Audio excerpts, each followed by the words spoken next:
La connaissance que le fils prodigue eut du père après sa nouvelle naissance fut entièrement nouvelle,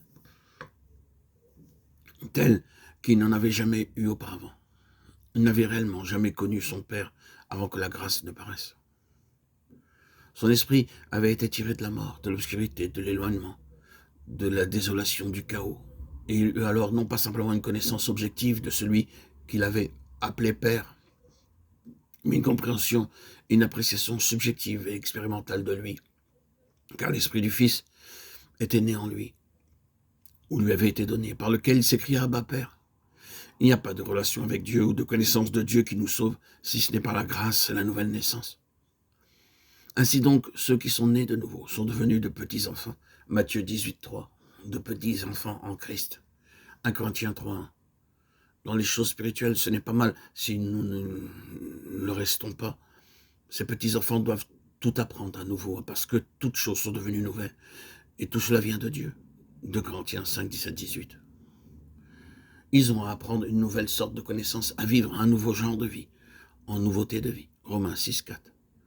Paul nous dit que nous devons nous conduire comme étant devenus vivants de mort que nous étions. Romains 6, 3. Il nous faut apprendre que notre vie naturelle, ne peut pas faire la volonté de Dieu. Vivre comme Dieu nous le demande ou faire l'œuvre de Dieu. Cela n'est possible que par sa vie de résurrection. Cette vérité peut nous offenser, car elle demande que nous admettions et reconnaissions notre faiblesse.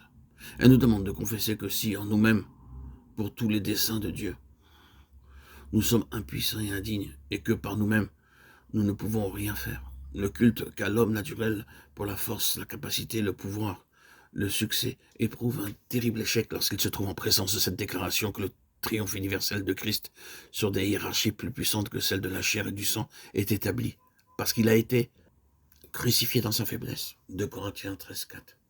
Dieu a été réduit à une certaine impuissance.